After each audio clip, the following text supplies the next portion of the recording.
नमस्कार, आप KBC news देख रहे हैं और मैं हूं आपके साथ मोना। इस खबर में हम आपको बिहार में होने वाले पंचायत चुनाव को लेकर अहम जानकारी देने जा रहे हैं। बिहार में एक लंबे समय से पंचायत चुनाव का इंतजार हो रहा है, लेकिन खबर जो आ रही है वो चौंकाने वाली है।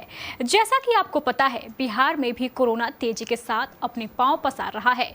ऐसे में पंचायत चुनाव के होने की दूर दूर तक संभावना नहीं दिखती है।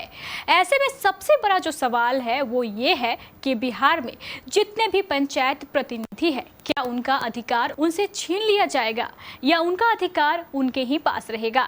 ये सवाल सिर्फ इसलिए उठ रहा है क्योंकि बस कुछ दिन के बाद इन सभी मुखिया सहित पंचायत प्रतिनिधियों का कार्यकाल समाप्त होने जा रहा है। ऐसे में बड़ा सवाल काफी दिनों से चल रहा था। आज हम आपको इन सवालों के जवाब देने जा रहे हैं, तो इस खबर को अंत तक जरूर देखिएगा ताकि आपको पूरी जानकारी मिल सके। बिहार में पंचायत चुनाव होने के आसार अब दूर दूर तक नजर नहीं आ रही हैं, लेकिन इन सब के बीच पंचायत प्रतिनिधियों के लिए जो खबर सबसे सुखद है वो ये है कि समय पर चुनाव ना हो पाने की स्थिति में इन सभी संस्थाओं को क्रियाशील बनाए रखने के मकसद से एक साथ दो विकल्पों पर विचार किया जा रहा है। अगर फैसला दूसरे विकल्प पर हो जाता है, तभी भी गठित पंचायत संस्थाओं का अधिकार निवर्तमान पंचायत प्रतिनिधियों को मिल सकेगा। ये प्रतिनिधि अगले चुनाव तक बदले हुए पद नाम के साथ अपने कार्यों का निर्वहन कर सकते हैं। दरअसल बिहार में पंचायती राज संस्थाओं का कार्य आगामी 15 जून को समाप्त होने जा रहा है, लेकिन कोरोना की स्थिति को देखते हुए समय पर चुनाव कराना संभव नहीं दिख रहा है। विधानसभा चुनाव को लेकर चुनाव आयोग पर जिस तरह से सवाल खड़े हुए हैं, उसे देखते हुए बिहार में पंचायत चुनाव कराना संभव ही नहीं है।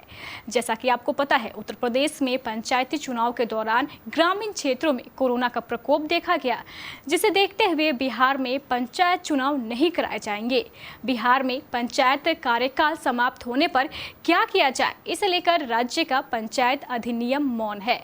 आपको बता दें, झारखंड में त्रिस्तरीय पंचायती राज्य संस्थाओं का कार्यकाल भी 2020 में ही समाप्त हो गया था। कार्यकाल समाप्त होने के बाद भी कोरोना को देखते हुए वहां चुनाव नहीं हुए। इसी साल जनवरी में एक अधिसूचना जारी कर पुराने निर्वाचित प्रतिनिधियों को ही अधिकार सरकार की तरफ से दे दिया गया। इसके तहत गठित पंचायत के मुखिया को समिति का प्रधान बनाया गया। झारखंड में प्रधान कार्यकारी समिति पंचायत समिति कर दिया गया है। इसी तरह जिला परिषद के अध्यक्ष को कार्यकारी समिति जिलाध्यक्ष बनाया गया है। झारखंड में नई व्यवस्था का कार्यकाल 6 महीने तक का रखा गया है। बिहार में अगर पंचायती राज्य संस्थाओं का चुनाव नहीं होता है तो झारखंड की तर्ज पर कार्यकाल बढ़ाया जाए तो कोई आश्चर्य की बात नहीं होगी। फिलहाल इन सभी विकल्पों पर सरकार विचार कर रही है। बिहार के पंचायती राज्य मंत्री सम्राट चौधरी की मानिए तो फिलहाल सभी राज्यों की परिस्थितियों पर विचार किया जा रहा है, उसके बाद ही कोई फैसला लिया जाएगा। फिलहाल सवाल बड़ा है और सरकार भी सवालों के जवाब तलाश रही है।